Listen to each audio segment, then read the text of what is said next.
Lalu di dalam buku tulis itu saya menulis sebuah cerita tentang seorang gadis kecil yang mendamba kuda poni gitu ya. Itu karena pengaruh dari Enid Blyton. Saya tulis sampai penuh buku tulisnya. Dan disitulah saya seperti punya uh, fantasi ataupun tekad sekaligus fantasi bahwa satu saat nanti saya akan punya buku sendiri. Dan seperti ini kira-kira rasanya memenuhi sebuah halaman kosong dengan cerita. Itu kelas 5 SD. Pada saat yang sama saya juga mulai menulis lagu pertama saya. Saya nulis Mars SD Banjarsari, ya kami dulu sekolahnya namanya sekolah SD Banjarsari. Nggak dipakai sama sekolahnya, nggak tahu saya bikin aja gitu. Saya bikin, ngajarin teman-teman saya, saudara-saudara saya kecil-kecil. Saya bikin 2 lagu waktu itu, satu Mars SD Banjarsari, satu lagi tentang berlayar ke laut lepas. Padahal bisa berenang aja enggak ya?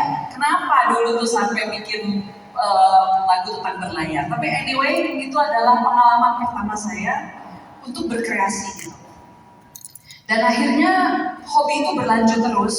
SMP, SMA, saya ikutan lomba, nggak menang. Saya masukkan ke majalah, nggak nembus gitu ya. Sampai akhirnya saya mulai ragu-ragu. Ini sebetulnya saya bisa nulis atau enggak sih gitu.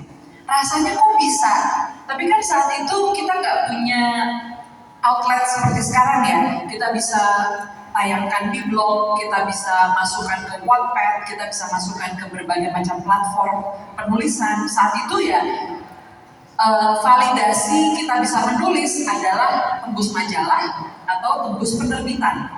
Yang mana dua-duanya saya nggak tembus gitu. Sampai akhirnya tahun 2000 saya menulis manuskrip Supernova, dan disitulah saya waktu itu umurnya 24 tahun.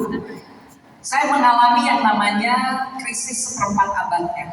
Jadi kayak ini saya udah 25 tahun, hampir 25 tahun hidup di dunia. Saya udah ngapain aja? Tonggak saya apa? Betul, saya sudah bernyanyi, saat itu saya sudah punya karir penyanyi yang cukup panjang. Saya penyanyi profesional dari umur 17 tahun. Tapi ada semacam kepuasan yang berbeda ketika saya menulis gitu. Jadi bisa dibilang menulis ini adalah satu jalur yang saya perjuangkan sendiri. Dan saya menerbitkan Supernova itu self-publish pertama kali. Saya menerbitkan sendiri tahun 2001 sebagai hadiah ulang tahun bagi diri saya sendiri. Semacam tonggak bahwa nih 25 tahun, seperempat abad, akhirnya saya menulis buku. Jujur saat itu saya nggak menyangka bahwa saya bisa menjadi seorang penulis profesional seperti sekarang.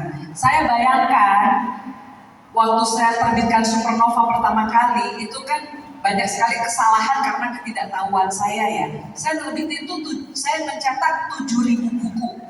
Yang mana sebetulnya standar bestseller Indonesia saat itu adalah laku 3.000 buku setahun.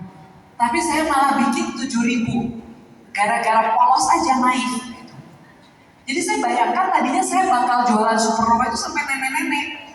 Saya bakal bawa Supernova di bagasi mobil saya, di mana ada keramaian, saya akan berhenti buka bagasi, lalu silakan beli buku saya. Itu dalam bayangan saya, serius. Saya nggak bayangkan akan tiba-tiba nih dalam waktu 2 minggu 7.000 buku itu habis. Jadi itu di luar dari prediksi BMKG. Ya. Dan karena Supernova serial, mau nggak mau saya harus menulis lanjutannya kan, buku kedua, buku ketiga, sampai akhirnya 24 tahun kemudian saya masih di sini dan sudah menerbitkan 19 buku, dan banyak karya-karya saya sebetulnya yang terbit setelah Supernova, tapi sebetulnya saya tulis dari saya masih pelajar. Rabi Jali, ini ada ya buku pertama nih. Rabi Jali itu saya tulis 93, saya baru lulus SMA, waktu itu saya masih 17 tahun. Filosofi Kopi, itu saya tulis tahun 96, saya masih 19 tahun. Jadi banyak karya-karya lama yang kemudian akhirnya punya jalan keluar setelah Supernova terbit, ya. Jadi mungkin di sini saya pengen kasih tahu ke teman-teman, menulislah seawal mungkin, karena jam terbang itu nggak bisa ada jalan pintasnya, ya. Kalian harus mencoba dan jangan takut gagal. Saya pun gagal berkali-kali kok, ya. Jadi teman-teman yang masih SMP, SMA, teman-teman kuliah gitu, kalau kalian punya ide, inspirasi, tuangin aja, nggak usah takut salah, nggak usah kepengen sempurna, ya. Karena karya kalian adalah hadiah terbesar. Oke, jadi itu pesan sekaligus cerita tentang perjalanan menulis saya. Terima kasih. Ya, menulislah seawal mungkin. Bahkan ceritanya sambil nyanyi.